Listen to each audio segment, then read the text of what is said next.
तो दोस्तों आज हम देखने वाले फिजिक्स के पूरी बुक का, ठीक है, पूरी बुक के सभी महत्वपूर्ण बहुविकल्पी प्रश्नों का एक महासंग्राम। ठीक है, आज का ये वीडियो जान लो बहुत ही ज्यादा महत्वपूर्ण होने वाला है, क्योंकि इस वीडियो पे हम बात करेंगे पूरी फिजिक्स की बुक है ना, पूरी फिजिक्स के बुक के आपके जितने भी महत्वपूर्ण प्रश्न है, जितने भी महत्वपूर्ण एमसीक्यू क्वेश्चन है, क्योंकि आपके एमसीक्यू क्वेश्चन पता है 5 या 6 आपके आएंगे। ठीक है, 5 अगर आते तो 5 नंबर आपको दिलाएंगे। तो मस्त तरीके से पूरी बुक के आज के इस वीडियो पे एमसीक्यू सॉल्व करने वाले जितने भी, देखो एमसीक्यू पे न्यूमेरिकल भी आते हैं और भी आपके मात्रक भी आते हैं, और भी जितने टाइप के क्वेश्चन आपके चैप्टर नंबर 1 से चैप्टर नंबर 14 तक जितने भी आपके क्वेश्चंस हैं सभी को आज के इस वीडियो पे देखने वाले। हमने आपसे कहा था फिजिक्स की तैयारी बहुत ही मस्त होगी। 6 मार्च को फिजिक्स का पेपर है, अगर फिजिक्स में अच्छे नंबर लाने तो आपको मस्त तरीके से तैयारी करनी होगी। आज के जो पहला महासंग्राम है, देखो बात करें अगर फिजिक्स के पेपर की, तो फिजिक्स का आपसे हमने कहा था जो पेपर होगा फिजिक्स के पेपर में आपको पता है क्या क्या आने वाले। सबसे पहले नंबर क्वेश्चन पे एमसीक्यू रहेंगे, फिर दूसरे और तीसरे पे आपके जो अति लघुत्तरी प्रश्न होते हैं 1 और 2 नंबर वाले, ठीक है, फिर इसके बाद 3 नंबर वाले और 5 नंबर वाले प्रश्न। मतलब देखो पूरे साल अगर कुछ नहीं पढ़ा तो अब अगर ये 2 दिन आप 2 दिन केवल हमें दे दो, ठीक है, 2 दिन अगर मस्त तैयारी कर लेते हो ना तो अच्छे नंबर आपको लाने से कोई नहीं रोक सकता। आज के इस वीडियो पे पहला महासंग्राम वीडियो जिसपे हम क्या देखेंगे, पूरी बुक के एमसीक्यू क्वेश्चन, और फिर इसके बाद आपको वीडियो मिलेगा जिसपे पूरी बुक के अति लघुत्तरी क्वेश्चन करा देंगे, फिर 3 नंबर 5 नंबर वाले जितने डेरिवेशन वो करा देंगे, और फिर जितने न्यूमेरिकल उनको भी करा देंगे। ठीक है, मतलब आपको इसी टाइप से महासंग्राम वीडियो की क्लास मिलने वाली है जिसपे मस्त तरीके से हम फिजिक्स की तैयारी आपको करा देंगे। बस आपको करना क्या है यार, अब आपको मेहनत करनी है, अब कुछ नहीं करना, मेहनत करनी है, हमारे साथ जुड़ना पड़ेगा। ठीक है, जुड़ना पड़ेगा, मेहनत करोगे तो आप 6 मार्च को अच्छे नंबर लाने से आपको कोई नहीं रोक सकता। बस अब आपको मेहनत करनी। ठीक है, तो इस क्लास को शुरू करते हैं। आपसे कह रहा है पहली क्लास है महासंग्राम की। ठीक है, इसके पहले हमने चैप्टर 1 से चैप्टर 14 तक जितने भी महत्वपूर्ण प्रश्न थे उनको तो करा ही दिया, लेकिन अब इन 2 दिनों में आपको वो सिलेक्टेड क्वेश्चंस कराएंगे जो पिछले वर्षों में पेपर में पूछे गए। इसी टाइप से 2024 का पेपर है, इसी टाइप से पिछले कई वर्षों के पेपर है हमारे पास, उन सभी वर्षों के पेपर के क्वेश्चंस आपको करा देंगे। ठीक है, तो आज के इस वीडियो पे आपसे कह रहे हैं 12th फिजिक्स के पूरी बुक के सभी महत्वपूर्ण प्रश्न है, जितने भी एमसीक्यू क्वेश्चन रहेंगे सब कुछ कराएंगे। तो बस आपको करना क्या है, कॉपी पेन लेके बैठना, एक एक क्वेश्चंस को आपको तैयार करना है, क्योंकि सिलेक्टेड क्वेश्चन है, हर साल पूछे जाते हैं और इस बार भी फिजिक्स के पेपर में पक्का आएंगे। ठीक है, तो मस्त तरीके से क्लास को शुरू करते हैं। बस आपसे यही कहना है कि भाई पूरी मेहनत हम आपके लिए करेंगे, तो आपको भी हमारे साथ जुड़े रहना है, पूरा लास्ट तक वीडियो देखना, इधर उधर भटकना नहीं। आपको मेहनत करोगे तो अच्छे नंबर लाने से कोई नहीं रोक सकता। ठीक है, तो बिना टाइम वेस्ट के शुरू करते हैं, और जो लोग नए हो सब्सक्राइब कर लो, क्योंकि अब मस्त तरीके से तैयारी चलेगी, तो कोई भी वीडियो आएगा तो आपके पास वीडियो की नोटिफिकेशन आ जाएगी, तो सब्सक्राइब भी कर लो जल्दी से। ठीक है, तो शुरू करते हैं इस क्लास को। ठीक है, तो देखो अब यहाँ पे सभी महत्वपूर्ण क्वेश्चंस को हम शुरू कर रहे हैं, और उससे पहले एक चीज जान लो, अगर आप लोग फिजिक्स के सभी महत्वपूर्ण प्रश्नों को देखना चाहो तो डिस्क्रिप्शन पे 12 फिजिक्स की प्लेलिस्ट है, वहां से जाके आप तैयारी कर सकते हो। केमिस्ट्री की भी प्लेलिस्ट मिल जाएगी डिस्क्रिप्शन पे। ठीक है, तो मस्त तरीके से तैयारी होगी, अब टेंशन ना लो, बस मेहनत कर दे। ठीक है, मेहनत करना है आपको। तो देखो एक एक क्वेश्चन करके सभी क्वेश्चन को देखेंगे, पूरी बुक के क्वेश्चन है। ठीक है, पहला क्वेश्चन देखो देखते हैं, और आपको यहाँ पे क्वेश्चंस को टिक नहीं कराते चलेंगे, एक एक आपको समझाते चलेंगे मस्त तरीके से, जिससे रटना कोई क्वेश्चन ना पड़े। ठीक है, पहला क्वेश्चन है वैद्युतशीलता एप्सिलॉन नॉट का एसआई मात्रक है। बहुत इंपॉर्टेंट क्वेश्चन है, हल्के में न लेना। वैद्युतशीलता एप्सिलॉन नॉट का एसआई मात्रक, तो इसके लिए आपको एक चीज याद रखना है, आपका पहला चैप्टर कूलाम के नियम पे आपको हमने बताया था 1/4 पे एप्सिलॉन नॉट का मान आपको बताया था 9 × 10⁹ न्यूटन मीटर स्क्वायर प्रति कूलाम स्क्वायर। ये मान सबको याद होगा। ठीक है, सबको याद है ना। तो इसी टाइप से अगर 1/4 पे एप्सिलॉन नॉट का मान पूछा जाए तो 9 × 10⁹ न्यूटन मीटर स्क्वायर प्रति कूलाम स्क्वायर होता है, और इसका मात्रक क्या होता है, न्यूटन मीटर स्क्वायर प्रति कूलाम स्क्वायर। लेकिन जब केवल एप्सिलॉन नॉट का मात्रक पूछे तो आपको इसको उल्टा कर देना, उल्टा करोगे तो आ जाएगा 4 पे एप्सिलॉन नॉट बटा 1 इक्वल टू क्या हो जाएगा, इसका मात्रक भी उल्टा हो जाएगा, कूलाम स्क्वायर बटा न्यूटन मीटर स्क्वायर। मतलब 1/4 पे एप्सिलॉन नॉट का मात्रक होता है न्यूटन मीटर स्क्वायर प्रति कूलाम स्क्वायर, लेकिन जब आप इसे उल्टा करोगे 4 पे एप्सिलॉन नॉट ऊपर चला जाएगा, 1 नीचे आ जाएगा। इसी टाइप से ये जो कूलाम स्क्वायर था ये ऊपर चला गया और न्यूटन मीटर स्क्वायर नीचे आ गया, तब यहाँ से एप्सिलॉन नॉट का जो मात्रक बना वो बना जाके ये कूलाम स्क्वायर प्रति न्यूटन मीटर स्क्वायर। तो यही से ट्रिक से याद रखना, कभी अगर 1/4 पे एप्सिलॉन नॉट का मान या मात्रक पूछ ले तो याद रखना न्यूटन मीटर स्क्वायर प्रति कूलाम स्क्वायर, मान होता है 9 × 10⁹ लेकिन एप्सिलॉन नॉट का अगर मात्रक पूछे तो याद रखना कूलाम स्क्वायर प्रति न्यूटन मीटर स्क्वायर। तो यहाँ पे आपका कौन सा, देखो ऑप्शन चेक कर लेते हैं। पहला है कूलाम स्क्वायर प्रति newton metre square, newton metre square प्रति कूलाम स्क्वायर, न्यूटन पर कूलाम, या न्यूटन प्रति वोल्ट प्रति मीटर स्क्वायर। इसी टाइप से आपको कंफ्यूज करने के लिए देख सकते हो दोनों मात्रक, इसमें सब लोग कंफ्यूज हो जाते हैं, कोई ये वाला लगा देता है लेकिन वास्तव में सही कौन सा ये वाला, ठीक है। तो इसलिए आपको यहाँ पे पूरा समझाया कि इस टाइप से याद करना। अगर 1/4πε0 का मात्रक पूछे तो ये बताना, अगर केवल ε0 का पूछे तो ये बताना, ठीक है। इस तरह से आपको याद भी रहेगा, आप आसानी से समझ भी रहोगे, ठीक है। इसीलिए कह रहे हैं एक भी क्वेश्चन रटाएंगे नहीं, सब कुछ समझेंगे, टेंशन न लेना बस, ठीक है। दूसरा क्वेश्चन है, बहुत बार पूछा गया, मोस्ट इंपॉर्टेंट क्वेश्चन, इस टाइप का क्वेश्चन पेपर में बहुत ही ज्यादा आता है, ठीक है। क्वेश्चन है, एक 24 ओम प्रतिरोध वाले तार को एक समबाहु त्रिभुज के रूप में मोड़ा जाता है, किन्हीं दो किनारों के बीच प्रभावी प्रतिरोध बताओ, ठीक है। अच्छा क्वेश्चन है, इस क्वेश्चन को भी देखो, सिंपल देखते हैं हम लोग, ठीक है। आप लोग कॉपी पे भी सॉल्व करते रहना, क्योंकि जो न्यूमेरिकल वाले हैं आपको भी सॉल्व करने की प्रैक्टिस करनी है, जिससे तैयारी मस्त हो जाए, ठीक है। तो क्वेश्चन है, एक 24 ओम प्रतिरोध वाला तार है, एक तार है हमारे पास जिसका प्रतिरोध है 24 ओम, आर है कितना 24 ओम, ठीक है। अब कहा गया इस तार को समबाहु त्रिभुज के रूप में मोड़ा। समबाहु त्रिभुज जानते हो ना, समबाहु त्रिभुज ऐसा त्रिभुज, समबाहु मतलब जिसकी सभी भुजाएं, सभी बाहु उसकी क्या हो, बराबर हो, तो ऐसे त्रिभुज को समबाहु त्रिभुज बोलते हैं। तो इस टाइप से आपको एक समबाहु त्रिभुज में मोड़ देना है। और हमने बताया समबाहु त्रिभुज की सभी भुजाएं बराबर होती है, इसलिए अगर आर आपके पास 24 ओम का एक तार था, तो अगर इस 24 ओम तार को आप एक समबाहु त्रिभुज में मोड़ रहे हो तो उसकी सभी भुजाएं बराबर होंगी। मतलब 24 ओम के आपको 3 हिस्से करने, वो भी कैसे करने, बराबर। बराबर क्यों करने हैं, क्योंकि समबाहु त्रिभुज है, मतलब सभी भुजाएं बराबर, इसलिए 24 ओम के 3 टुकड़े कर लेते हैं, ठीक है। 3 प्रतिरोध अलग अलग बन जाएंगे इस टाइप से जाके, पहला ये, दूसरा यहाँ पे इस टाइप से बन जाएगा, और तीसरा यहाँ से इस टाइप से बन जाएगा। तो इस टाइप से 3 प्रतिरोध आपके पास बन जाएंगे, और समबाहु होने की वजह से 24 ओम का प्रतिरोध 3 हिस्सों में, बराबर हिस्सों में बटेगा, और वो कितने कितने के ओम के हो जाएंगे, 8 ओम, 8 ओम और 8 ओम के, ठीक है। इनको नाम दे देते हैं त्रिभुज को ABC, ठीक है। इस टाइप से आपका समबाहु त्रिभुज होगा। अब कहा गया किन्हीं दो किनारों के बीच प्रभावी प्रतिरोध बताओ। ये त्रिभुज है, इसमें किन्हीं भी दो किनारों के बीच प्रभावी प्रतिरोध बताओ। मान लो आप AB के बीच बताना चाहो तो AB के बीच बता सकते हो, आप AC के बीच बताना चाहो तो AC के बीच बता सकते हो, क्योंकि तीनों प्रतिरोध बराबर है, क्योंकि समबाहु त्रिभुज है। तो मान लो अगर हम यहाँ पे A और B के बीच निकालें, A व B के बीच प्रतिरोध, A व B के बीच आपसे प्रतिरोध निकालने को कहे, क्योंकि यही दो किनारे, एक किनारा ये, एक किनारा ये। तो देखो इस टाइप से जब भी क्वेश्चन हो, मान लो किन्हीं दो किनारों के बीच में प्रतिरोध पूछे, तो आपको करना क्या है, उन दो किनारों को आपको चुपचाप ऐसे पकड़ लेना है, दोनों किनारों को इस टाइप से पकड़ लेना है, इनको कुछ नहीं करना। बाकी के जो प्रतिरोध उनमें देख लो कौन श्रेणी क्रम, कौन समानता क्रम, इसको अभी भूल जाओ कि ये है भी, इसको कुछ नहीं करना, ठीक है। सबसे पहले देखो, जैसे ये 8 ओम है और ये 8 ओम, बताओ किस क्रम में जुड़े हुए हैं। तो देख सकते हो श्रेणी क्रम में क्या होता है, एक के बाद एक प्रतिरोध जुड़ा हो तो श्रेणी क्रम, ठीक है। देख सकते हो एक प्रतिरोध ये जुड़ा, एक ये जुड़ा, तो दोनों श्रेणी क्रम में। तो यहाँ 8 ओम और 8 ओम क्या है, श्रेणी क्रम। 8 ओम व 8 ओम क्या है, श्रेणी क्रम में, श्रेणी क्रम में, ठीक है। तो यहाँ से 1/r निकाल सकते हो, यहाँ से 1/r डैश मान लो इसे, क्योंकि r आपने उसे मान रखा है, 1/r डैश, श्रेणी क्रम है ना, तो r डैश बराबर 8 + 8 बराबर कितना हो गया, 16 ओम, ठीक है। r डैश कितना हो गया, 16 ओम। ये क्या आया, इन दोनों को श्रेणी क्रम में जोड़ने पे। अब हमें ये इन दोनों को जब हमने श्रेणी क्रम में जोड़ा, तो एक प्रतिरोध हमें इस टाइप से मिला जो कि 16 ओम का हुआ, ठीक है, और एक प्रतिरोध यहाँ पे इस टाइप से होगा जो कि 8 ओम का होगा, ठीक है। देखो इन दोनों के बीच में निकाला, तो इन दोनों को पकड़े रखना है, इन दोनों को श्रेणी क्रम में जोड़ने पे 16 ओम आया। अब ये जो 16 ओम आया और ये जो 8 ओम यहाँ का, ये दोनों किस क्रम में हो जाएंगे, समांतर क्रम में। तब यहाँ से अगर 1/r डैश निकालेंगे तो वो कितना हो जाएगा, 1/r डैश बराबर 1/16 + 1/8, ठीक है। यहाँ से निकालोगे तो 1/r डैश, 16 एलसीएम आएगा, 16 का भाग दोगे 1, 1 कम 1, 8 दूना 16, 2, ठीक है। तो 1/r डैश कितना आएगा, 3/16, मतलब r डैश की वैल्यू आएगी 16/3। यही आपका दो किनारों के बीच प्रतिरोध आएगा, मतलब A व B के बीच प्रतिरोध कितना आ गया, 16/3 ओम। देख सकते हो विकल्प कहीं पे हो, 4 ऑप्शन थे, 9/2, 24, 12 या 16/3, ये वाला सही है, ठीक है। इस टाइप से क्वेश्चन लगते हैं।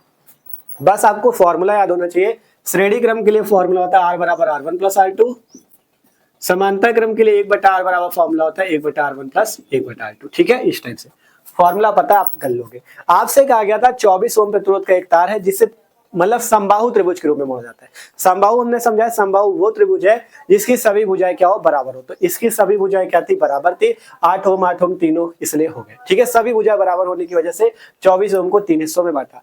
किन्हीं दो किनारों के बीच प्रतिरोध पूछ रहा था, तो मान लो AB के बीच निकाल दो, चाहे AC के बीच निकाल दो, चाहे जिसके बीच निकाल दो। AB के बीच निकाल लो तो आपको इसको थोड़ी देर के लिए भूल जाना है, ये दोनों मिले, इनको श्रेणी क्रम में जोड़ दो। तो क्यों श्रेणी क्रम में क्यों जोड़ा, क्योंकि ये श्रेणी क्रम में थे, एक प्रतिरोध ये है, फिर इसके जस्ट बाद एक ये, तो श्रेणी क्रम में थे, दोनों को श्रेणी क्रम में जोड़ो ठीक है, ये कहाँ जुड़ा, ये ठीक है, ये श्रेणी क्रम पे जोड़ने पे प्रतिरोध मिला R डैश। फिर देखा जब ये श्रेणी क्रम में जुड़ गया तो 16 ओम आया, 16 और 8 क्या हो गया समांतर क्रम में, तब इनको समांतर क्रम में जोड़ा तो 16/3 आ गया। यही हमारे पास हुआ कि किन्हीं दो किनारों के बीच प्रभावी प्रतिरोध कितना है, 16/3 ओम। इसी टाइप से क्वेश्चन हल होंगे मस्त तरीके से, ठीक है। आप देखो अगले क्वेश्चन की ओर चलते हैं। इसी टाइप से न्यूमेरिकल भी आपको ऑब्जेक्टिव क्वेश्चन MCQ क्वेश्चन पे मिलेंगे, ठीक है, तो इनको भी आपको देखते रहना है। तीसरा क्वेश्चन है वैद्युत क्षेत्र की तीव्रता का मात्रक। मात्रक बहुत पूछे जाते हैं बहुविकल्पी पे, तो मात्रक याद रखने। वैद्युत क्षेत्र की तीव्रता का मात्रक याद रखना। देखो वैद्युत क्षेत्र की तीव्रता का मात्रक, वैद्युत क्षेत्र की तीव्रता E होती है, E बराबर सूत्र याद रखो, सूत्र से मात्रक याद हो जाता है। E इक्वल टू सूत्र होता है F/Q। सूत्र क्या होता है, E इक्वल टू F/Q, जहां F क्या होता है बल और Q क्या होता है आवेश। यहां से बल का मात्रक याद रखो न्यूटन, बटे में Q का मात्रक याद रखो आवेश का कूलाम। तो E का मात्रक क्या होता है न्यूटन पर कूलाम, देख सकते हो कहीं पे हो तो देख लो। यहाँ पे न्यूटन कूलाम, ये वाला ऑप्शन, यहाँ कूलाम प्रति न्यूटन, जूल प्रति न्यूटन, न्यूटन पर कूलाम, न्यूटन पर मीटर। तो यहाँ से क्या होता है न्यूटन पर कूलाम, तो ये वाला इसका ऑप्शन सही है, ठीक है, न्यूटन पर कूलाम। तो यहाँ से विद्युत क्षेत्र की तीव्रता का मात्रक कितना है, न्यूटन पर कूलाम। यही से एक मात्रक और याद रखना विद्युत क्षेत्र की तीव्रता का। देखो यहाँ से न्यूटन तो आया, ठीक है, यहाँ से विद्युत क्षेत्र का एक सूत्र होता है ये वाला, E equal to V/D, V/D या V/L, जहां V क्या होता है विभव होता है, D क्या होता है, D होता है उसकी लंबाई कह सकते हो, ठीक है।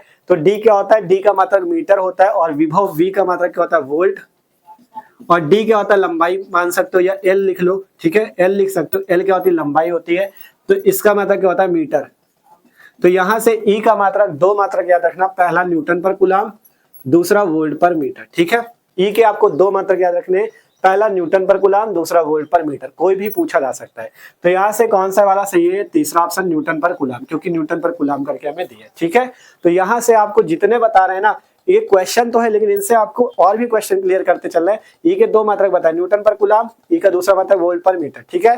दोनों मात्रक याद रखना, कोई भी पूछा जा सकता है, और बता भी दिए कैसे निकलते हैं मात्रक, सूत्र से याद रखो तो आपको याद करने में आसानी रहेगी। अगला क्वेश्चन है विद्युत फ्लक्स का मात्रक।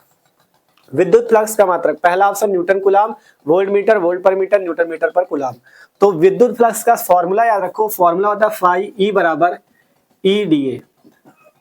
ये फॉर्मूला होता है फाई E बराबर EdA, जहां E विद्युत क्षेत्र, DA क्या है क्षेत्रफल, ठीक है। DA होता है आपका अल्पांश क्षेत्रफल, अगर A लिखते हो तो पूरे भाग का क्षेत्रफल होता है E इंटू A, ठीक है। ये आपका सूत्र होता है फाई E बराबर। अब आपको पता है E क्या विद्युत क्षेत्र जिसका मात्रक होता है न्यूटन पर कूलाम, A क्या है आपका, A है आपका क्षेत्रफल जिसका मात्रक होता है मीटर स्क्वायर, ठीक है। E है विद्युत क्षेत्र जिसका मात्रक न्यूटन पर कूलाम, अभी बताया F/Q से, और A क्या है क्षेत्रफल जिसका मात्रक मीटर स्क्वायर।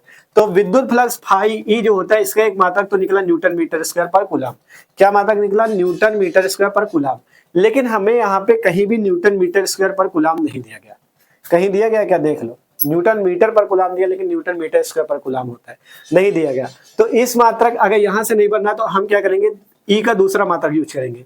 E का एक मात्रक होता है वोल्ट पर मीटर, यहां से हमने बताया E का दूसरा मात्रक वोल्ट पर मीटर, इंटू A क्या है क्षेत्रफल, क्षेत्रफल का मात्रक मीटर स्क्वायर।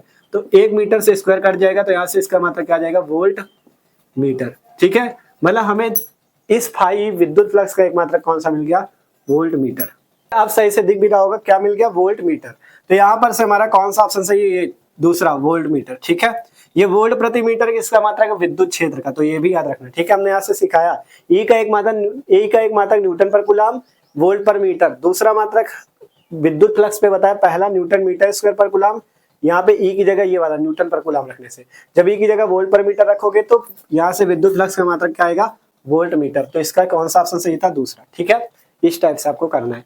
अगला क्वेश्चन है विद्युत क्षेत्र E वेक्टर में P वेक्टर आघूर्ण वाले द्विध्रुव पर लगने वाला बल आघूर्ण, ठीक है। विद्युत क्षेत्र E वेक्टर में P वेक्टर आघूर्ण वाले द्विध्रुव पर लगने वाला आघूर्ण बल आघूर्ण, ठीक है। तो बल आघूर्ण का सूत्र याद रखना, बल आघूर्ण टाउ से लिखते हैं, इस टाइप से टाउ बनता है, देख सकते हो इस टाइप से बनता है, इस टाइप से T की जैसे बनता है टाउ, ठीक है। टाउ बराबर सूत्र याद रखना PE sin थीटा, टाउ बराबर सूत्र क्या होता है PE sin थीटा, ठीक है। अब अगर साइन नहीं लगाओगे तो क्या हो जाता है, टाउ बराबर P vector cross E vector, ठीक है। टाउ बराबर P vector cross E vector, सदिश रूप में इस टाइप से लिखा जाता है, टाउ बराबर P vector cross E vector, जहां टाउ को बोलते हैं बल आघूर्ण, P को बोलते हैं द्विध्रुव आघूर्ण, और E होता है विद्युत क्षेत्र, ठीक है। टाउ को क्या बोलते हैं, बल आघूर्ण, पी को बोलते हैं द्विध्रुव आघूर्ण, ई को बोलते हैं विद्युत क्षेत्र। तो यहां से अगर बात करें टाउ बराबर क्या होता है, देखो कहा गया विद्युत क्षेत्र ई में पी वेक्टर आघूर्ण वाले द्विध्रुव पर लगने वाला बलाघूर्ण टाउ बराबर होता है P vector cross E vector. तो यहाँ से दूसरा ऑप्शन सही हो जाएगा, टाउ बराबर P vector cross E vector. यही से एक चीज और याद रखना, ये जो आपका बल आघूर्ण पी है, पी का सूत्र भी याद रखना, पी बराबर होता है क्यू इंटू 12। ये द्विध्रुव आघूर्ण होता है, पी क्या होता है द्विध्रुव आघूर्ण होता है, टाउ होता है बल आघूर्ण, ठीक है। पी होता है द्विध्रुव आघूर्ण, जो द्विध्रुव होता है उसका आघूर्ण होता है, और P बराबर सूत्र क्या होता है Q इंटू 12, जहां Q आवेश होता है और 2L जो होती है द्विध्रुव के बीच की दूरी होती है, ठीक है। ये चीज याद रखना। तो ये इंपॉर्टेंट क्वेश्चन थे अभी, ठीक है। 5 क्वेश्चन हुए और भी पूरी बुक के हमें देखने हैं। वीडियो चाहे जितना बड़ा बने लेकिन आपको लास्ट तक रुकना है, क्योंकि हमने कहा ना पूरी बुक के क्वेश्चन है, पूरी मेहनत करेंगे आपके लिए, लेकिन आपको भी मेहनत करनी, आपको भी तैयारी करनी, ठीक है। तो जल्दी से इन्हें नोट कर लो। आप चलते अगले क्वेश्चन की ओर। आशा करते हैं एक क्वेश्चन आपको समझ में भी आ रहे हैं, ठीक है। तो इसे नोट करो। तो आप देखते हैं हम लोग आगे के क्वेश्चन में इंपॉर्टेंट है, ठीक है। अगला क्वेश्चन है कि वैद्युत विभव का मात्रक बताइए, ठीक है। वैद्युत विभव का क्या मात्रक होता है? देखो विभव की बात करें तो विभव का एक मात्रक आपको पता होगा कि विभव का एक मात्रक होता है वोल्ट, ये सबको पता होगा, एकदम सिंपल सा मात्रक है, सबको पता होगा। लेकिन विभव का एक मात्रक और याद रखो, V इक्वल टू सूत्र होता है W/Q। विभव V का सूत्र होता है W/Q, जहां W को बोलते हैं कार्य, W को बोलते हैं कार्य, और Q को तो जानते हो आवेश बोलते हैं। तो यहां से इसका मात्रक हो जाता है कार्य का मात्रक जूल बटा आवेश का मात्रक कूलाम, ठीक है। आवेश का मात्रक कूलाम। तो यहाँ से इसका विभव का मात्रक क्या गया, जूल बटा कूलाम। तो यहाँ से कौन सा ऑप्शन, पहला ही ऑप्शन सही है, जूल प्रति कूलाम, ठीक है। तो इस टाइप से फॉर्मूले से मात्रक निकाल सकते हो, ठीक है। तो यहाँ से कौन सा पहला ऑप्शन सही है, जूल प्रति कूलाम। यहाँ पे जूल गुणे कूलाम भी था, कूलाम प्रति जूल भी था, न्यूटन पर कूलाम भी था। तो यहाँ से जूल प्रति कूलाम होता है, ठीक है। और न्यूटन पर कूलाम किसका होता है, वैद्युत क्षेत्र का, क्योंकि E इक्वल टू F/Q होता है न्यूटन पर कूलाम, ठीक है। अगला क्वेश्चन है, E बराबर 0 तीव्रता वाले वैद्युत क्षेत्र में विभव V की दूरी R के साथ क्या परिवर्तन होगा?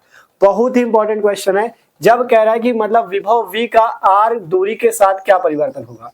देखो अगर सूत्र की बात करें तो बिंदु आवेश की तीव्रता के लिए सूत्र आया था 1/4πε0 Q/R। ये आपके विभव के लिए सूत्र आया था, ठीक है।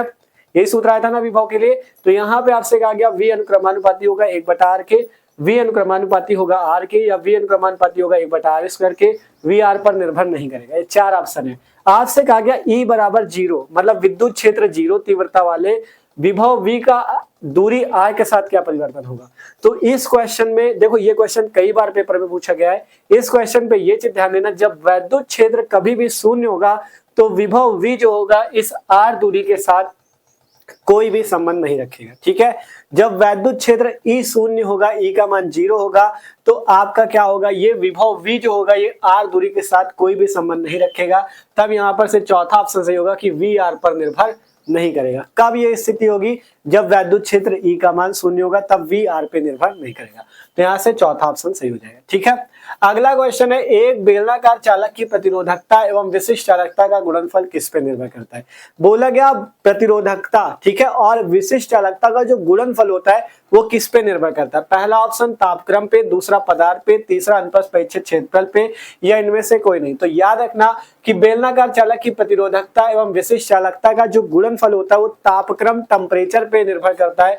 तो यहाँ पर से पहला ऑप्शन इसका सही है तापक्रम पर, ठीक है। ये क्वेश्चन भी इंपॉर्टेंट है, कई बार पूछा गया है कि एक बेलनाकार चालक की प्रतिरोधकता एवं विशिष्ट चालकता का गुणनफल किस पे निर्भर करता है, तापक्रम पे, टेम्परेचर पे, ठीक है। तो इंपॉर्टेंट क्वेश्चन था ये भी। अगला क्वेश्चन है, किसी चालक में 3.2 एम्पीयर की धारा प्रवाहित हो रही है, प्रति सेकंड प्रवाहित इलेक्ट्रॉनों की संख्या क्या होगी। अच्छा क्वेश्चन है, सिंपल सा क्वेश्चन है। कहा गया 3.2 एम्पीयर की धारा, मतलब आई का मान आपको दिया गया 3.2 एम्पीयर। आपसे पूछा, कहा गया प्रति सेकंड मतलब टी का मान दिया है 1 सेकंड।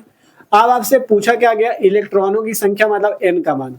तो क्या नहीं निकाल सकते, सिंपल फॉर्मूला सबको पता है, धारा आई बराबर क्यू इंटू टी सूत्र होता है, आवेश गुणा समय, और क्यू क्या होता है, आवेश का सूत्र होता है क्यू बराबर एनई। तो यहाँ से क्यू बराबर हम रख देंगे एनई इंटू टी, ठीक है। यहाँ से सारी वैल्यू रखो आपके पास, आपका आंसर। तो देखो यहां से I बराबर एन इंटू टी आया, ठीक है। N क्या होता है, N होती है इलेक्ट्रॉनों की संख्या, जो कि हमें निकालनी है, ठीक है।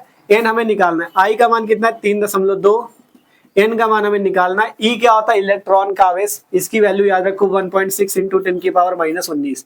इलेक्ट्रॉन का आवेश याद रखना है 1.6 गुणे 10⁻⁻19 कूलाम होता है। और इलेक्ट्रॉन का द्रव्यमान भी याद रखो 9.1 गुणे 10⁻31 किलोग्राम। ठीक है, 9.1 गुणे 10⁻31 किलोग्राम द्रव्यमान आवेश होता है 1.6 गुणे 10⁻19। ठीक है, अब यहाँ से इंटू टी, टी की वैल्यू कितनी है? टी आपसे कहा गया प्रति सेकंड, मतलब प्रति सेकंड मतलब 1 सेकंड। ठीक है, यहाँ से टी की वैल्यू 1, एन की वैल्यू निकाल दी है। ये वैल्यू इधर गुणे पे इधर आ जाएगी भाग पे, तो 3.2 बटा 1.6 गुणे 10⁻⁻19। ठीक है, यहाँ देखोगे दशमलव के बाद नीचे भी एक अंक है, दशमलव के बाद एक अंक, ऊपर भी दशमलव के बाद एक अंक, दशमलव से दशमलव कट जाएगा, बचेगा क्या? 32/16।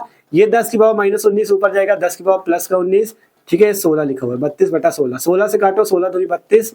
एन का मान आ गया 2 गुणे 10⁻19 इलेक्ट्रॉन। ठीक है, देख सकते हो कौन सा ऑप्शन सही है, वही आपका आंसर हो जाएगा। देखो यहाँ पे 2 गुणे, पहला ऑप्शन सही है, 2 गुणे 10⁻19 कूलाम। ठीक है, पहला ही ऑप्शन सही है, 2 गुणे 10⁻19 कूलाम। सिंपल सा क्वेश्चन था। आपसे कहा गया था कि किसी चालक में 3.2 एम्पियर की धारा, मतलब आई का मान 3.2 एम्पियर प्रति सेकंड की बात की, मतलब टी का मान 1 सेकंड, इलेक्ट्रॉनों की संख्या पूछ रहा था। तो सूत्र याद रखना, आई बराबर क्यू इंटू टी। क्यू का सूत्र होता है एन ई, तो आई बराबर एन ई इंटू टी। जहां आई धारा, एन इलेक्ट्रॉनों की संख्या, ई इलेक्ट्रॉन का आवेश, टी समय। सारी वैल्यू रखो, आई की वैल्यू एन निकालना है, ई की वैल्यू ये आ गई, टी की वैल्यू ये, सिंपल एन निकल गया। ठीक है, अगला क्वेश्चन है, एक बैटरी जिसका विद्युत वाहक बल 5 वोल्ट है तथा आंतरिक प्रतिरोध 2 ओम है, एक बाहरी प्रतिरोध से जुड़ी यदि परिपथ में धारा 0.4 एम्पियर हो तो बैटरी की टर्मिनल वोल्टता बता दो। ठीक है, तो क्या क्या दिया है, सबसे पहले ये नोट करो। विद्युत वाहक बल ई का मान दिया गया कितना? ई का मान दिया गया 5 वोल्ट, 5 वोल्ट दिया गया है।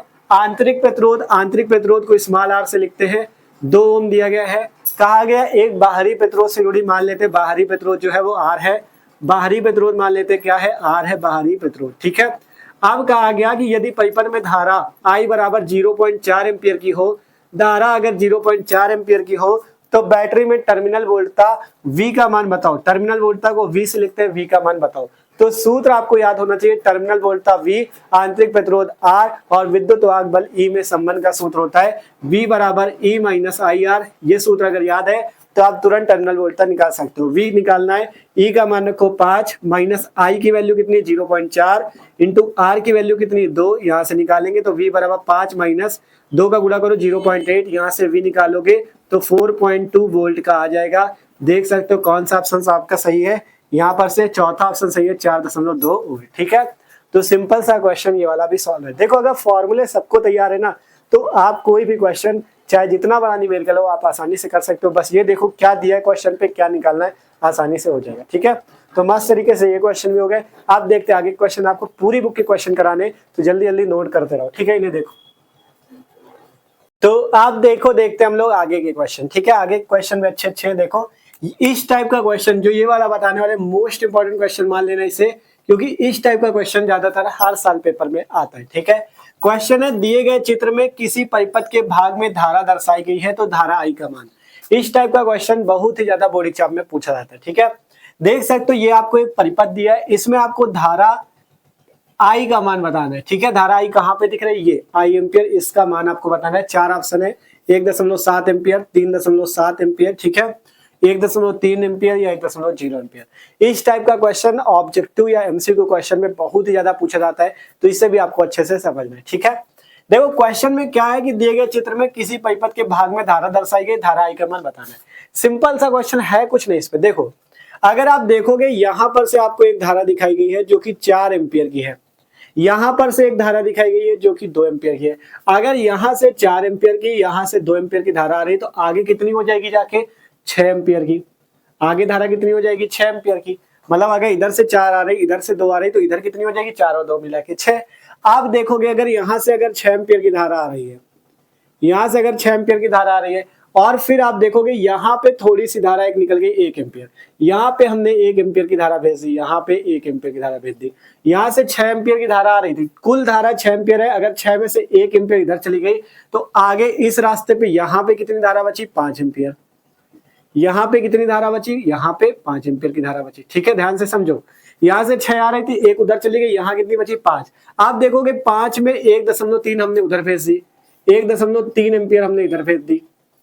ठीक है। अगर 5 एम्पियर की धारा में 1.3 एम्पियर हमने उधर भेज दी तो इधर कितनी बचेगी, इधर कितनी बचेगी आई एम्पियर, और ये आई कितनी हो जाएगी 5 माइनस 1.3, जिसका मान आ जाएगा 3.7 एम्पियर। बताओ आएगा कि नहीं। अब आप सोचोगे भैया ये कैसे आ गया, हमने कहा ना देखो 4 किधर आ रही थी, 2 किधर आ रही थी, जुड़ के कितनी बन गई 6। अब 6 में से अगर एक इधर चली गई तो इधर कितनी बचेगी, 6 माइनस 1 किया 5।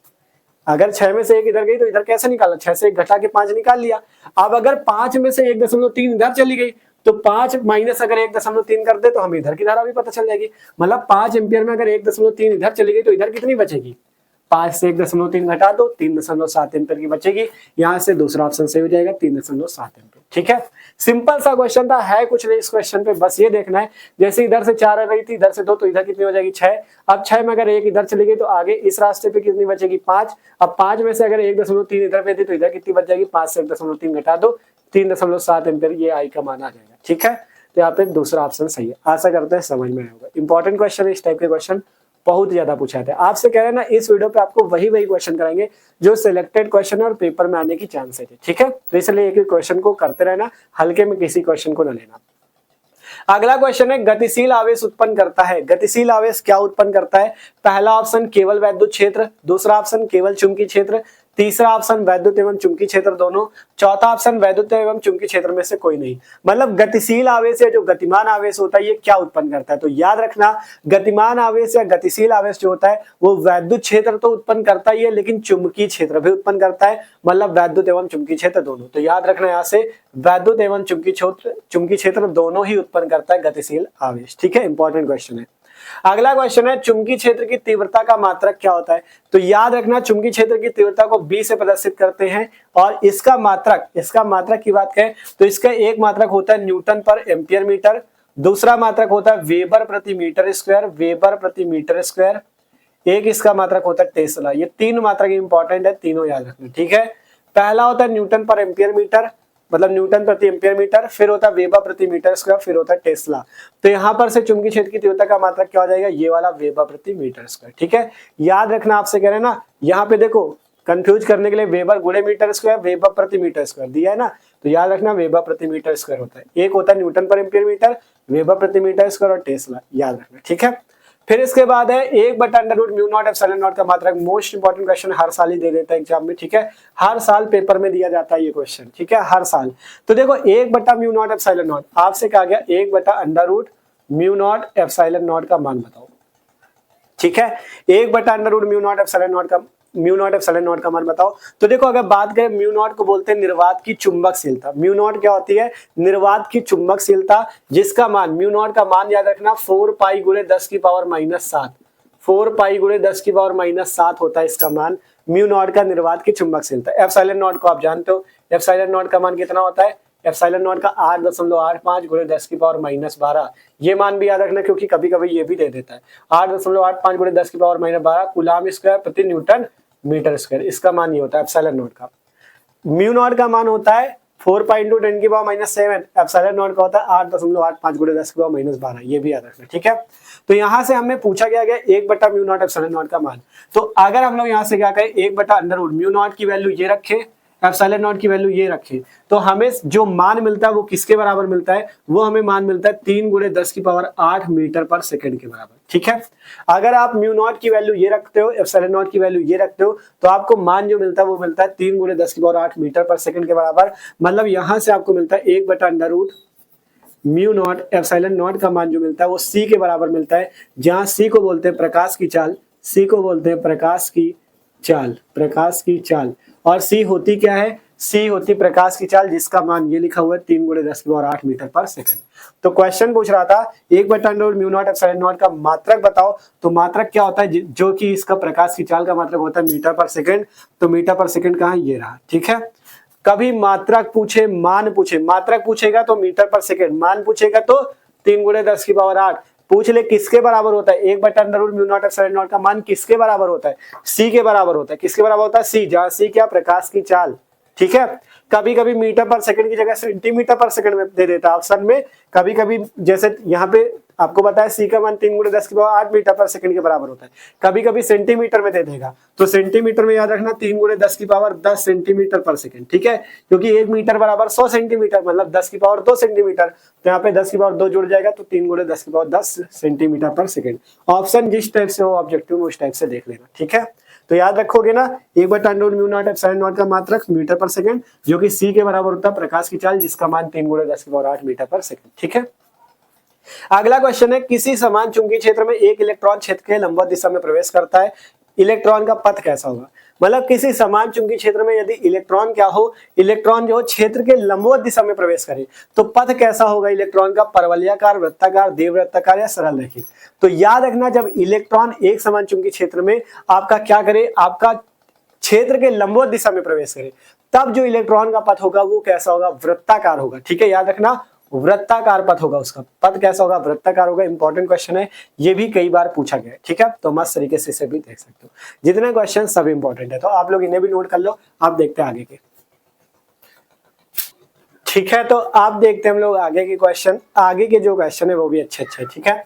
अगला क्वेश्चन है, चुंबकीय क्षेत्र बी वेक्टर में वेग v वेक्टर से गतिमान आवेश q पर एक कण पर लगने वाला बल f वेक्टर है। मतलब कहा गया है कि चुंबकीय क्षेत्र बी वेक्टर में वेग v वेक्टर से गतिमान q आवेश के एक कण पर लगने वाला बल जो f वेक्टर है वो कितना होगा, ठीक है। आपसे क्वेश्चन ने पूछा है कि जो आपका चुंबकीय क्षेत्र अगर बी वेक्टर है, ठीक है, चुंबकीय क्षेत्र अगर बी वेक्टर है और उसमें किसी कण जो है, कोई कण है, गतिमान आवेशित कण है जिसका वेग v है और आवेश q है, तो इनके बीच लगने वाला जो बल F होगा वो कितना होगा, ये आपसे पूछा गया है। तो देखो, अगर आपका चुंबकीय क्षेत्र B है और उसमें कोई गतिमान आवेशित कण है जो कि v वेग से गतिमान है और उस पर q आवेश लग रहा है, तो उसके लिए एक बल का सूत्र होता है F बराबर QVB sin थीटा, ठीक है। और इसको अगर आप वेक्टर फॉर्म में लिखो तो ऐसे लिख सकते हो, Q कोष्टक में V vector cross B vector, ठीक है। इस टाइप से साइन थीटा हट जाता है, ठीक है। साइन थीटा क्यों लगता है, इस वेक्टर की वजह से, v vector cross b vector की वजह से, ठीक है। तो F बराबर होता है Q v vector cross b vector, और यहाँ पे जो लगने वाला बल होता है, इस बल को हम लोग नाम देते हैं लारेंज बल। क्या नाम देते हैं, लारेंज बल, ठीक है, लारेंज बल नाम देते हैं, ठीक है। तो याद रखना कि जब आपका गतिमान आवेशित कण चुंबकीय क्षेत्र बी वेक्टर में v वेग से गतिमान है और उसका आवेश q है, तब लगने वाला बल F बराबर QV sin थीटा, या F बराबर Q कोष्टक में v vector cross b vector, जहां F क्या है, बल है, v वेग है, b चुंबकीय क्षेत्र, ठीक है। तो यहाँ पर से 4 ऑप्शन थे आपके पास, Q बटा v vector cross b vector, v vector cross b vector बटा Q कोष्टक में v vector cross b vector, या v वेक्टर आपका v vector cross q vector cross b vector. तो आपको याद रखना है F बराबर Q कोष्टक में v vector cross b vector होता है बल, लारेंज बल, ठीक है। तो यहाँ से तीसरा ऑप्शन सही है, बल कितना हो जाएगा, F का मान Q कोष्टक में v vector cross b vector, और इस बल को नाम क्या देते हैं, लारेंज बल। और यहाँ से ये भी याद रखना, लारेंज बल जो होता है ऊर्जा के संरक्षण पे आधारित है, ठीक है। लारेंज बल क्या प्रदर्शित करता है, ऊर्जा का संरक्षण, ठीक है। अगला क्वेश्चन देख सकते हो, अगला क्वेश्चन है, पृथ्वी के चुंबकीय ध्रुवों पर नति कोण या नमन कोण का मान कितना होता है। ये भी क्वेश्चन बहुत इंपॉर्टेंट है कि पृथ्वी के चुंबकीय ध्रुवों पे जो नमन कोण होता है इसका मान कितना होता है, बहुत इंपॉर्टेंट क्वेश्चन। तो याद रखना, पृथ्वी के चुंबकीय ध्रुवों पे नमन कोण या जिसे नति कोण बोलते हैं उसका मान 90 डिग्री होता है, ठीक है। कितना होता है, 90 डिग्री। 4 ऑप्शन थे, 45, 30, 90 या 0। तो याद रखना 90 डिग्री होता है, ठीक है, कि पृथ्वी के चुंबकीय ध्रुवों पर नति कोण या नमन कोण का मान कितना होता है, 90 डिग्री, ठीक है। अगला क्वेश्चन है, चुंबकीय आघूर्ण का मात्रक, चुंबकीय आघूर्ण का मात्रक। तो चुंबकीय आघूर्ण जान लो, चुंबकीय आघूर्ण होता है m, चुंबकीय आघूर्ण को m से लिखते हैं, और चुंबकीय आघूर्ण m इक्वल टू सूत्र होता है I इंटू ए, ठीक है। m इक्वल टू सूत्र क्या होता है, I इंटू ए, जहां I होती धारा जिसका मात्रक एम्पियर, इंटू ए क्या होता है, क्षेत्रफल जिसका मात्रक मीटर स्क्वायर। तो यहाँ पर से आपका चुंबकीय द्विध्रुव आघूर्ण m का मात्रक जो होता है वो हो जाता है एम्पियर मीटर स्क्वायर। मात्रक यहीं से बन जाएगा, m बराबर I इंटू ए, I धारा एम्पियर, ए का मात्रक मीटर स्क्वायर। तो यहाँ पर से ये दूसरा नंबर ऑप्शन सही है, एम्पियर मीटर स्क्वायर। 4 ऑप्शन थे, न्यूटन पर ampere metre, ampere metre square, weber पर मीटर स्क्वायर या हेनरी। देखो हेनरी किसका मात्रक होता है, प्रेरकत्व का, ठीक है, स्वप्रेरकत्व का। वेबर प्रति मीटर स्क्वायर चुंबकीय क्षेत्र का, ठीक है। न्यूटन पर एम्पियर मीटर, ये भी चुंबकीय क्षेत्र का। हमने 3 मात्रक बताया, न्यूटन पर एम्पियर मीटर, वेबर पर मीटर स्क्वायर और टेस्ला, ये सभी चुंबकीय क्षेत्र के मात्रक है। और एम्पियर मीटर स्क्वायर किसका मात्रक है, ये मात्रक आपका किसका है, ये है किसका, एम्पियर मीटर स्क्वायर, चुंबकीय द्विध्रुव आघूर्ण का। हेनरी है स्वप्रेरकत्व का, ठीक है। तो ये क्वेश्चन भी हो गया। अगला है किसी स्थान पर पृथ्वी के चुंबकीय क्षेत्र के 36 घटक तथा ऊर्ध्वाधर घटक बराबर है, उस स्थान पर नतिकोण कितना होगा। कहा गया कि चुंबकीय क्षेत्र के 36 घटक को किससे लिखते हैं, वी से लिखते हैं, 36 घटक को किससे लिखते हैं, 36 घटक को एच से लिखते हैं और ऊर्ध्वाधर घटक को वी से लिखते हैं, क्योंकि एच मीन्स होता है हॉरिजेंटल मतलब 36 और वी का मतलब होता है वर्टिकल मतलब ऊर्ध्वाधर। आपसे नतिकोण का मान पूछ रहा है, नतिकोण का मान पूछ रहा है, तो सूत्र याद रखना, नतिकोण थीटा बराबर सूत्र होता है tan इनवर्स v अपॉन में h। ठीक है, ये सूत्र होता है थीटा बराबर tan inverse v upon h, जहां थीटा नतिकोण है, v को बोलते हैं चुंबकीय क्षेत्र का कौन सा घटक, चुंबकीय क्षेत्र का ऊर्ध्वाधर घटक, और H को बोलते हैं चुंबकीय क्षेत्र का 36 घटक। तब यहाँ से आपसे बोला क्या गया कि किसी स्थान में पृथ्वी के चुंबकीय क्षेत्र के 36 घटक, मतलब 36 घटक को H से लिखते हैं हॉरिजेंटल और ऊर्ध्वाधर घटक V, दोनों आपस में बराबर, तब नतिकोण पूछ रहा है। तो यहाँ पे जब दोनों वैल्यू बराबर तो थीटा निकाल लेते हैं, tan इनवर्स V की जगह आप H लिख सकते हो क्योंकि दोनों बराबर है, तो V की जगह अगर H लिख दे तो H बटा H हो जाएगा, S H कैंसिल बचा 1। तब यहाँ से कितना आएगा, थीटा बराबर tan इनवर्स 1, थीटा बराबर tan इनवर्स 1। अब आपको पता होना चाहिए 1 कितने अंश का मान होता है, tan 45 का, तब थीटा बराबर हो जाएगा tan इनवर्स 1 का मान tan 45। ठीक है, अब यहाँ से tan इनवर्स से tan कैंसिल, थीटा का मान 45 डिग्री, तो यहाँ से नतिकोण कितना आ जाएगा, 45 डिग्री। ऑप्शन नंबर 2 सही है, 45 डिग्री। ठीक है, सिंपल सा क्वेश्चन है। नतिकोण का फॉर्मूला होता है, मतलब जब निकालना पड़े तो theta equal to tan inverse v upon h, जहाँ v चुंबकीय क्षेत्र का ऊर्ध्वाधर घटक, h चुंबकीय क्षेत्र का 36 घटक, दोनों घटक बराबर थे, इसलिए हम v की जगह h भी लिख सकते हैं और h की जगह v भी लिख सकते हैं। आसानी से थीटा 45 आ गया। ठीक है, अगला क्वेश्चन है प्रेरित विद्युत धारा की दिशा का पता चलता है। प्रेरित विद्युत धारा की दिशा का किससे पता चलता है, तो वो चलता है लेंज के नियम द्वारा। ठीक है, तो यहाँ से पहला ऑप्शन से हो जाएगा लेंज के नियम द्वारा। 4 ऑप्शन थे, लेंज के नियम द्वारा, फ्लेमिंग के बाएं हाथ के नियम द्वारा, तीसरा था बायो-सेवर्ट के नियम द्वारा या एम्पियर के नियम द्वारा। तो याद रखना, ये जो आपका प्रेरित धारा की दिशा का पता चलता है वो लेंज के नियम द्वारा ही पता चलता है। ठीक है, तो इसका पहला ऑप्शन सही है। 21वां क्वेश्चन है, लेंज के विद्युत चुंबकीय प्रेरण के नियम के अनुसार इनमें से क्या सत्य है। पहला, ऊर्जा का संरक्षण, आवेश का संरक्षण, संवेग का संरक्षण या चुंबकीय फ्लक्स का संरक्षण।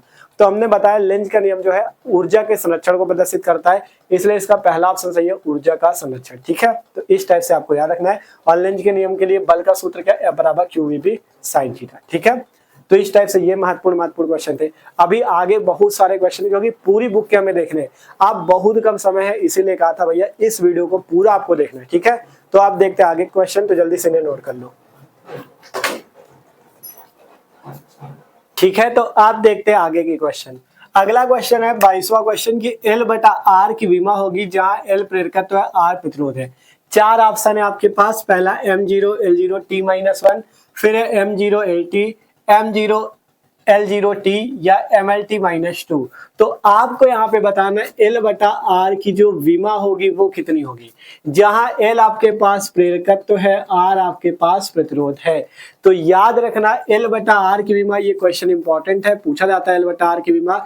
L आपका क्या है, स्वप्रेरकत्व, R है प्रतिरोध, इसकी विमा होती है केवल T।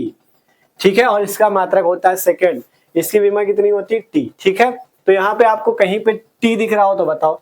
तो देखो T है तो मतलब आपका जो M होता है विमा में, MLT पे लिखते हैं हम लोग विमा, तो यहाँ पे M कितना, अगर T1 है तो M0, मतलब अगर यहाँ पे M और L नहीं लिखा हुआ है तो M0 हो जाएगा, और L भी नहीं लिखा तो मतलब L भी 0, तब तो हमने यहाँ पे M और L नहीं लिखा है, तो यहाँ से इसकी विमा हो जाएगी M0 L0T। ठीक है, तो यहाँ पे कौन सा ऑप्शन सही होगा, ये वाला ऑप्शन आपका सही होगा। ठीक है, कौन सा ऑप्शन सही होगा आपका, आपके पास ऑप्शन सही होगा तीसरा M0 L0T। ठीक है, देख सकते हो कंफ्यूजन के लिए आपको कितने ऑप्शन दिए गए थे, M0 L0T-1, M0 LT या M0 L0T या MLT-2।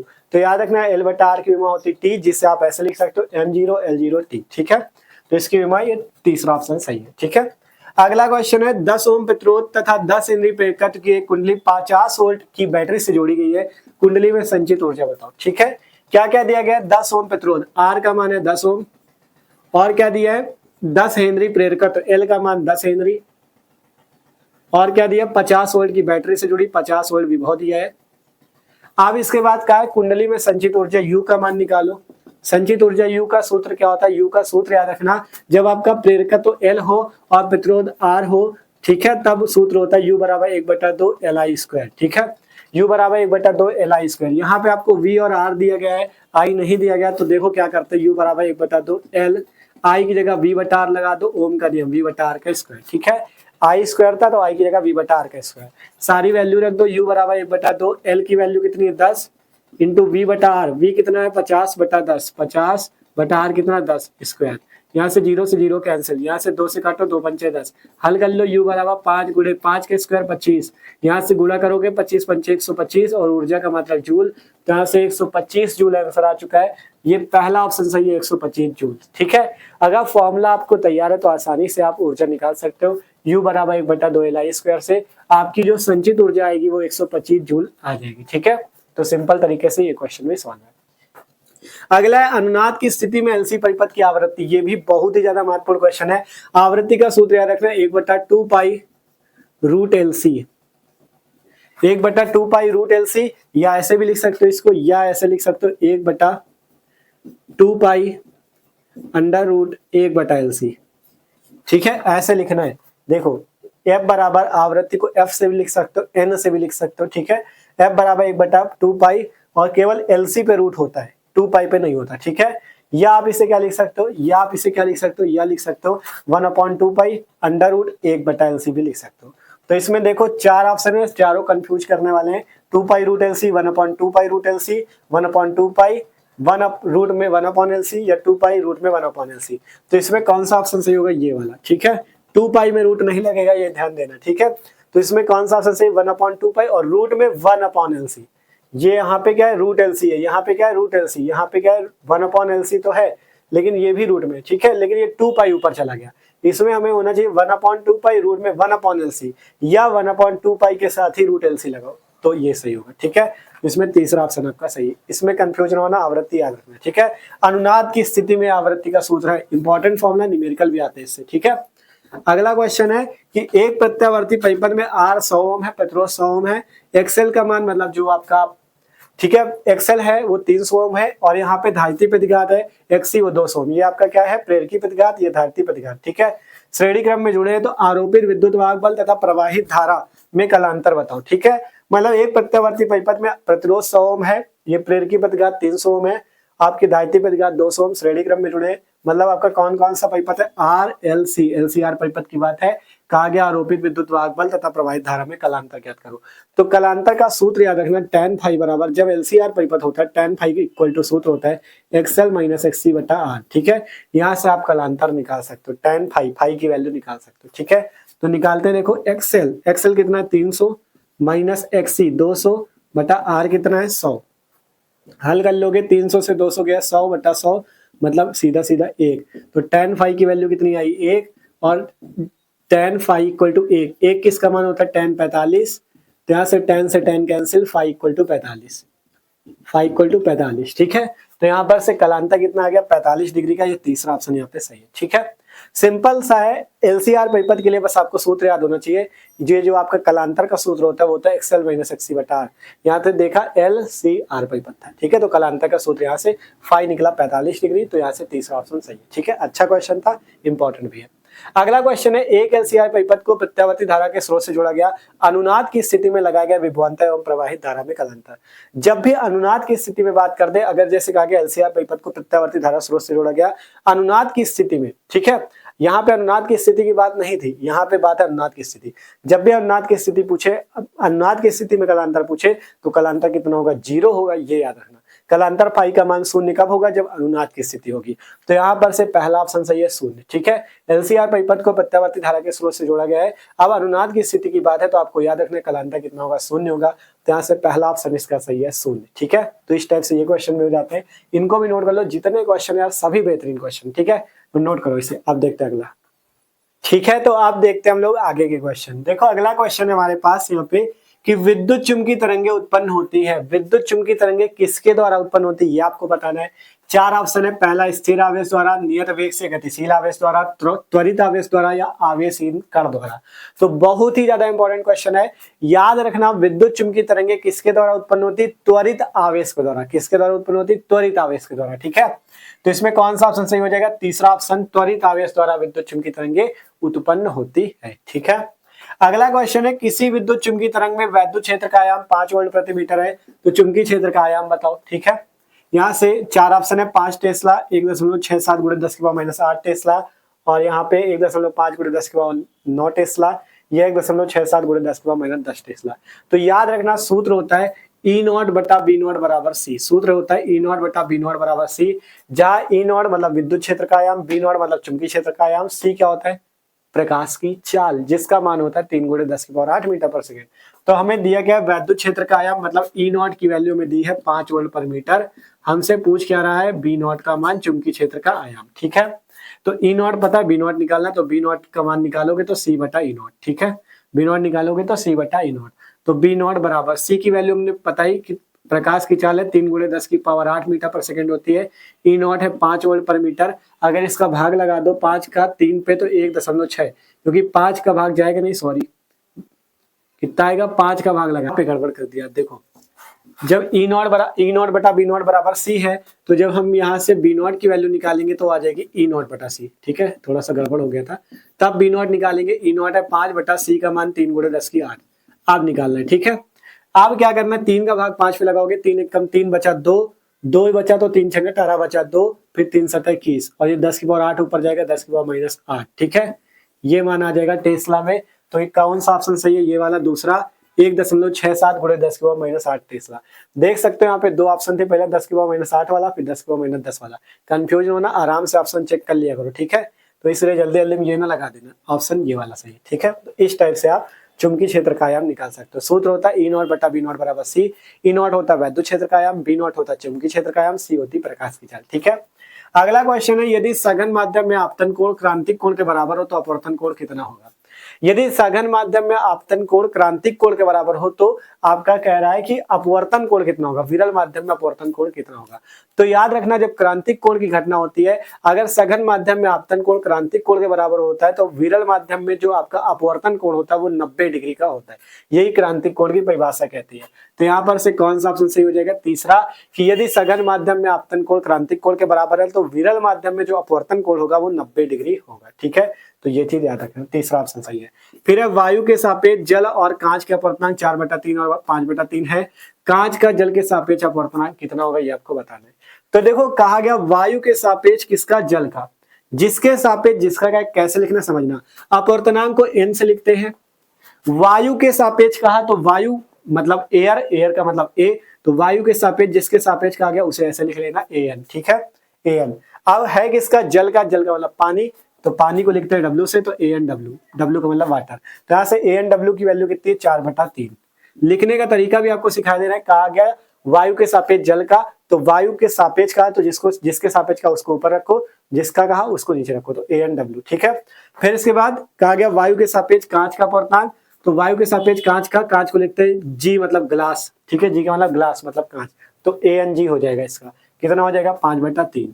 वायु के सापेक्ष कहा था इसलिए वायु को ऊपर और कांच को नीचे। ठीक है, अब कहा गया कांच का जल के सापेक्ष, कांच का किसके सापेक्ष, जल के सापेक्ष। कहा जिसके सापेक्ष है उसको ऊपर रखो, जल का मतलब W वाटर। ठीक है, और किसका, कांच का, तो उसे नीचे रखो, WNG पूछ रहा है। ठीक है, इस टाइप से निकाला जाता है, मतलब जिसके सापेक्ष है उसको ऊपर रखो, जिसका है उसको नीचे रखो। जैसे कहा गया कांच का जल के सापेक्ष, किसके सापेक्ष, जल के सापेक्ष, तो जल वाला ऊपर कांच वाला नीचे, तो WNG निकालना। ठीक है, तो सूत्र कैसे हो जाएगा WNG का, देखो WNG बराबर, सूत्र यहाँ पे याद रखना, अगर इस टाइप से WNG है तो जो नीचे होता है, ठीक है, यहाँ पे याद रखना, अगर WNG है तो आपको ये याद रखना है, यहाँ पे जो नीचे होता है उसको आपको क्या करना है, ऊपर रखना है, जो ऊपर होता है उसे नीचे। मतलब यहाँ से क्या हो जाएगा ANG बटा AnW। ठीक है, सूत्र ये होगा, ये नीचे तो इसे ऊपर रखो, ये ऊपर तो इसे नीचे रखो। ठीक है, तब ANG बटा AnW कितना आएगा, देखो ANG कितना 5/3, 5/3 बटा AnW कितना 4/3, 3 से 3 कैंसिल, सीधा सीधा बच कितना जाएगा 5/4। ठीक है, 3 से 3 कट जाएगा और बच जाएगा 5/4। तो यहाँ पे कौन सा ऑप्शन सही है, तीसरा ऑप्शन सही है 5/4। ठीक है, कहा गया था वायु के सापेक्ष जल और कांच का अपवर्तनांक दिया था, कांच का जल मतलब कांच का जल के सापेक्ष पूछ रहा था, तो यहाँ से हमने निकाल लिया 5/4। ठीक है, तो आशा करते क्वेश्चन समझ में आया। अगला क्वेश्चन है 4 डायोप्टर और -2 डायोप्टर क्षमता के 2 लेंस संपर्क में रखे संयुक्त लेंस की फोकस दूरी कितनी होगी। ठीक है, 4 डायोप्टर और -2 डायोप्टर क्षमता के 2 लेंस संपर्क में रखे संयुक्त लेंस की फोकस दूरी कितनी होगी। तो दो क्षमताएं आपको दी गई है लेंस की, पहला P1 = 4 डायोप्टर, फिर P2 = -2 डायोप्टर। ठीक है, देख लो क्वेश्चन पे 4 और -2 डायोप्टर। यहाँ से सबसे पहले क्या निकाल लो, संयुक्त लेंस की कुल क्षमता, संयुक्त लेंस की कुल क्षमता, लेंस की कुल क्षमता, कुल क्षमता अगर निकालोगे तो कुल क्षमता के लिए क्या आ जाएगा सूत्र, P = P1 + P2, ठीक है, संयुक्त लेंस की कुल क्षमता कितनी आ जाएगी, P बराबर P1 प्लस P2, तो यहाँ से P निकाल लेते हैं। P1 है 4 और P2 है -2, तो 4 - 2 मिलके कितना आ जाएगा, P की वैल्यू यहाँ से 4 - 2 मिलके आ जाएगी 2 डायोप्टर। ठीक है, मतलब संयुक्त लेंस की कुल आपकी क्षमता कितनी आ गई, 2 डायोप्टर। अब आपसे पूछ रहा है संयुक्त लेंस की कुल फोकस दूरी, तो फोकस दूरी निकालने के लिए F बराबर सूत्र होता है 100/P सेंटीमीटर में। वैल्यू किस में आ जाएगी, सेंटीमीटर में। फोकस दूरी F बराबर 100/P, P होती क्षमता। तो यहाँ से F संयुक्त लेंस की फोकस दूरी कितनी निकल आएगी, 100/P। P का मान आपने 12 कितना निकाल दिया, 2 डायोप्टर। ठीक है, कितना निकाल लिया, 2 डायोप्टर। तो यहाँ से 2 हो जाएगी सेंटीमीटर में, भाग दे दो 2 का 100 पे, 2 कट रहा 50 सेंटीमीटर। यहाँ से संयुक्त लेंस की फोकस दूरी कितनी आ गई, प्लस का 50 सेंटीमीटर आई। ये भी ध्यान रखना क्योंकि ये वैल्यू प्लस का थी, प्लस का 2 डायोप्टर थी, तो यहाँ से प्लस का 50 सेंटीमीटर आएगा। ठीक है, प्लस भी था माइनस भी था, तो कंफ्यूज नहीं होना, प्लस का 50 सेंटीमीटर आ जाएगी। ठीक है, अगला क्वेश्चन है नेत्र लेंस की प्रकृति कैसी होती है। बहुत अच्छा क्वेश्चन है। पहला ऑप्शन अभिसारी, अपसारी, अभिसारी तथा अपसारी दोनों या इनमें से कोई नहीं। तो याद रखना नेत्र लेंस की जो प्रकृति होती है वो कैसी होती है, अभिसारी होती है। ठीक है, कैसी प्रकृति होती है, अभिसारी प्रकृति होती है। अगला क्वेश्चन है समान नेत्र के लिए स्पष्ट दृष्टि की न्यूनतम दूरी कितनी होती है। तो सबको पता है 25 सेंटीमीटर होती है स्पष्ट दृष्टि की न्यूनतम दूरी। तीसरा ऑप्शन सही है। ठीक है, तो इस टाइप से ये क्वेश्चन थे। जितने क्वेश्चन सभी को अच्छे से देखना। ठीक है, तो अब इन्हें नोट करो, अब देखते हैं आगे क्वेश्चन। ठीक है, तो अब देखते हैं आगे क्वेश्चन। आगे के भी जितने क्वेश्चन है सभी अच्छे अच्छे हैं। ठीक है, देखते रहना। तो देखो अगला क्वेश्चन है 34वां क्वेश्चन कि जल की सतह पर तेल की परत बिछी हुई है। पानी है जिसकी सतह पे ऊपर साइड क्या है, तेल की परत बिछी हुई है। कहा गया सूर्य के प्रकाश में इस सतह पर सुंदर रंग दिखाई देने का क्या कारण है। 4 ऑप्शन है, प्रकाश का वर्ण विक्षेपण, प्रकाश का ध्रुवण, प्रकाश का व्यतिकरण या विवर्तन। देखो आपके पास मान लो पानी है, पानी के ऊपर आपने तेल डाल दिया। ठीक है, तो जो पानी के ऊपर तेल आपका क्या होता है, तेल क्या उसमें डूब जाएगा या घुल जाएगा, तेल आपको अलग से दिखाई देगा। अब उसमें अगर सूर्य का प्रकाश पड़ता है तो उसमें एक अलग रंग आपको दिखाई देता है। आप घर पे चेक करना, पानी लेना, उसमें थोड़ा सा तेल डालना और अगर उसे प्रकाश में ले जाओगे तो उसमें आपको एक रंग दिखाई देगा, मतलब एक बढ़िया रंग दिखाई देगा। उस रंग का क्या कारण होता है, तो उसका कारण ध्यान रखना, उसका कारण होता है प्रकाश का व्यतिकरण। ठीक है, इस कारण को क्या बोलेंगे, प्रकाश का व्यतिकरण। क्वेश्चन था कि जल की सतह पर जो तेल की परत बिछी हुई है, अगर सूर्य के प्रकाश में इस सतह पर सुंदर रंग दिखाई देता है तो देने का क्या कारण है। सुंदर रंग अगर दिखाई देता है तो इसका क्या कारण है, तो इसका कारण है प्रकाश का व्यतिकरण। ठीक है, तीसरा ऑप्शन इसका सही है। अगला क्वेश्चन है यदि व्यतिकरण करने वाली 2 तरंगों की तीव्रताओं का अनुपात 16:9 है तो व्यतिकरण प्रारूप में महत्तम एवं न्यूनतम तीव्रताओं का अनुपात बताइए। 4 ऑप्शन है, 4:3, 49:1, 25:7 या 256:81। क्वेश्चन समझना, कहा गया व्यतिकरण करने वाली 2 तरंगों की तीव्रताओं का अनुपात 16:9 है। मान लेते हैं दोनों तरंगों की तीव्रताएं I1 व I2 है, तब इनका अनुपात कितना दिया गया है, 16:9। हमसे पूछ रहा है व्यतिकरण प्रारूप में महत्तम एवं न्यूनतम तीव्रता का अनुपात, मतलब I मैक्सिमम अनुपात I मिनिमम का अनुपात पूछ रहे हैं। मैक्सिमम मतलब अधिकतम तीव्रता, मिनिमम मतलब न्यूनतम तीव्रता। इसका आपसे क्या पूछ रहा है, अनुपात पूछ रहा है। तो सूत्र याद रखना, सूत्र अगर याद है तो तुरंत निकाल लोगे, I मैक्सिमम बटा I minimum. Formula I maximum का होता है, I मैक्सिमम का फॉर्मूला क्या होता है, √I1 plus √I2 whole square upon में I मिनिमम का क्या होता है, √I1 माइनस √I2 का होल स्क्वायर। ये फॉर्मूला होता है I मैक्सिमम बटा I मिनिमम का। ठीक है, अगर यहाँ से √I1 देखो, √I1 की जगह 16 तो रूट में 16 प्लस √I2 की जगह 9, √16 प्लस √9 का स्क्वायर बटे में आपका √I1 माइनस √I2 मतलब √16 माइनस √9 का स्क्वायर। अगर इसे हल करो तो रूट से बाहर आएगा तो कितना आएगा, 16 का रूट से बाहर मतलब 16 का अंडर रूट कितना होता है 4 प्लस 9 का अंडर रूट 3 बटे में यहाँ पे इसका स्क्वायर भी होगा। √16 का कितना हो जाएगा 4 माइनस 9 का रूट कितना हो जाएगा 3 स्क्वायर। इसे हल कर लो, 4 3 7 का स्क्वायर करोगे 49, 4 में 3 जाएगा 1, 1 का स्क्वायर 1, 49/1 मतलब I मैक्सिमम बटा I मिनिमम कितना आ गया 49/1 मतलब अनुपात कितना आ गया 49:1 का। तो यहाँ पे दूसरा ऑप्शन सही है 49:1। ठीक है, अगर फॉर्मूला पता है कि अधिकतम तीव्रता का सूत्र होता है √I1 + √I2 का स्क्वायर और न्यूनतम तीव्रता का सूत्र होता है √I1 - √I2 का स्क्वायर, तो यहाँ पे I मैक्सिमम मतलब अधिकतम तीव्रता और न्यूनतम तीव्रता का अनुपात आप आसानी से निकाल सकते हो 49:1। ठीक है, ये सब क्वेश्चन आप तभी कर सकते हो जब आपने पिछले वीडियो देखे हुए। हमने डिस्क्रिप्शन पे आपको प्लेलिस्ट मिल जाएगी 12 फिजिक्स वाली, वहां पे हमने वन शॉट पे सभी चैप्टर्स के महत्वपूर्ण प्रश्नों को करा दिया है, चाहे 2 नंबर वाले क्वेश्चन हो, 3 नंबर वाले हो या डेरिवेशन हो, सबको हमने वन शॉट पे क्लियर किया। अगर आपने वीडियो नहीं देखे तो डिस्क्रिप्शन पे जो 12 फिजिक्स वन शॉट की प्लेलिस्ट है वहां पे जाना, आपको न्यूमेरिकल्स भी हमने कराए, मतलब चैप्टर 1 से चैप्टर 14 तक जितने भी न्यूमेरिकल्स है सबको वन शॉट पे वहां पे करा रखा है।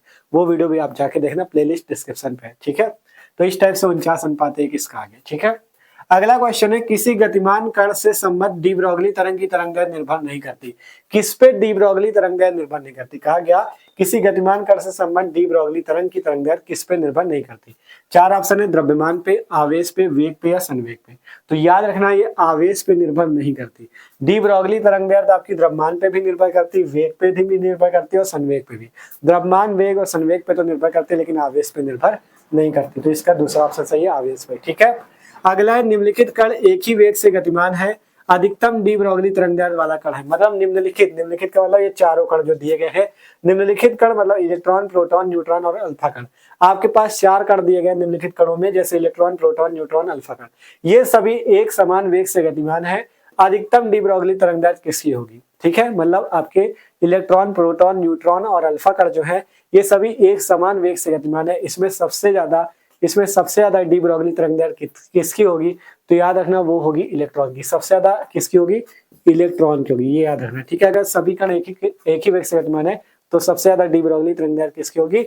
इलेक्ट्रॉन की होगी। ठीक है, फिर है फोटोन की गतिज ऊर्जा का सूत्र।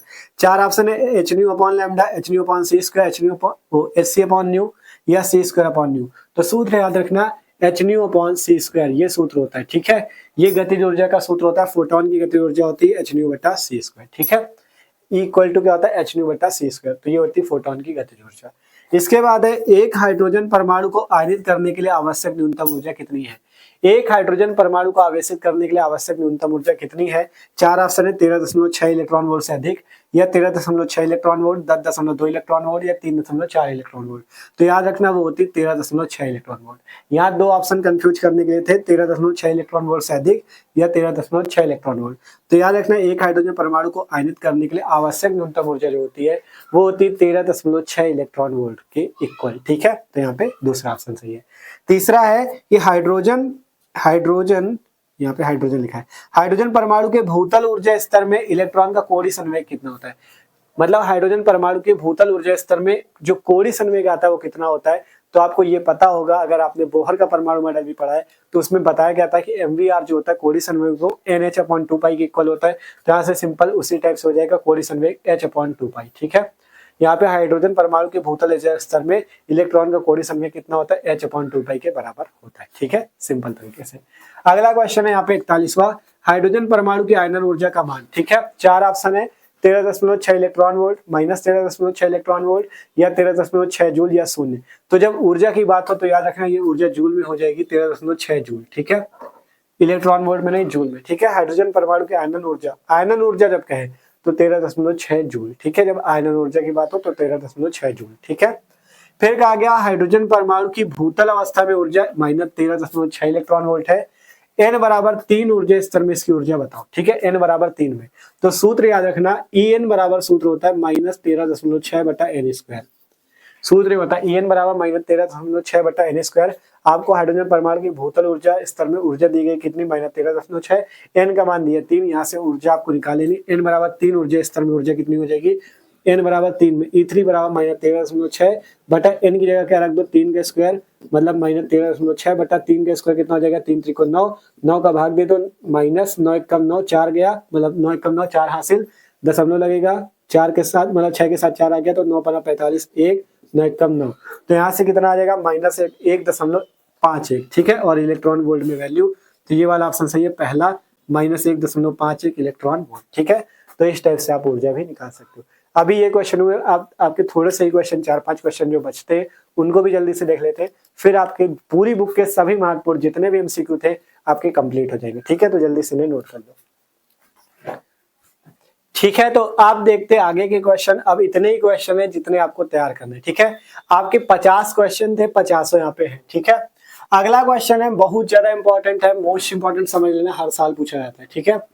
क्वेश्चन है एक एमयू के तुल्य ऊर्जा कितनी होती है, एक एमयू के बराबर ऊर्जा कितनी होती है, ठीक है। चार ऑप्शन है, 190 million electron volt, 139 million electron volt, 913 million electron volt या 931 मिलियन इलेक्ट्रॉन वोल्ट। तो याद रखना एक एमयू के तुल्य ऊर्जा जो होती है वो 931 मिलियन इलेक्ट्रॉन वोल्ट होती है।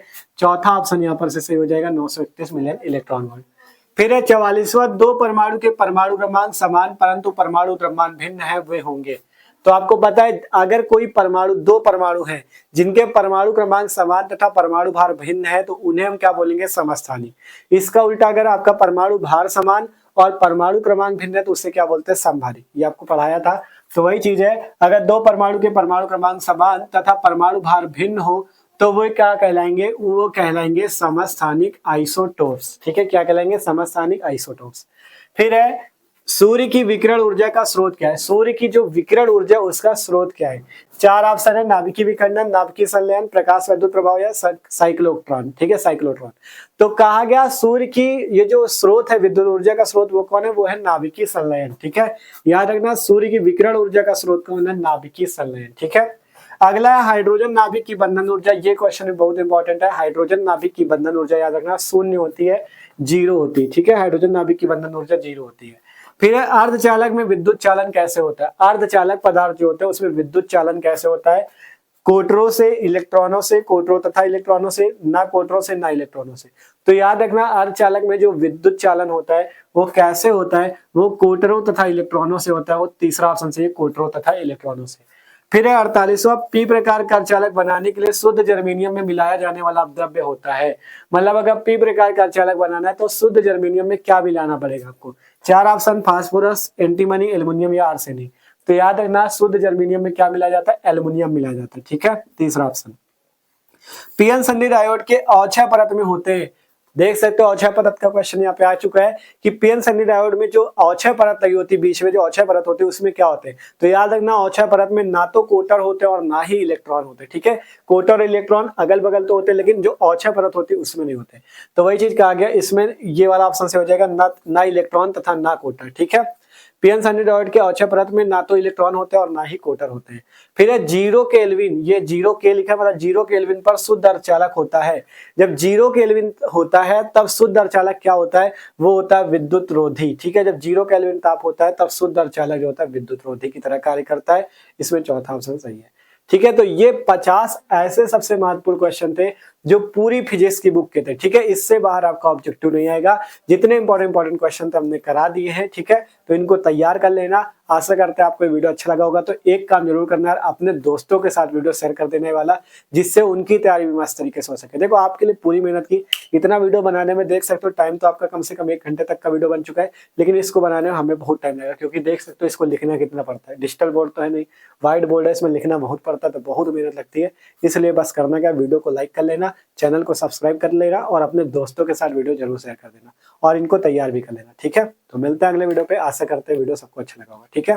तो अगले वीडियो पे हम बात करेंगे आपके जो अतिलघुत्री प्रश्न है उनकी बारे में बात करेंगे, ठीक है। तो सब्सक्राइब कर लो, जैसे अगला वीडियो आएगा आपके पास वीडियो की नोटिफिकेशन आ जाएगी और डिस्क्रिप्शन पे 12 फिजिक्स की प्लेलिस्ट है, वहां से जाके आप और मस्त तरीके से तैयारी कर सकते हो, ठीक है। तो मिलते हैं अगले वीडियो पे।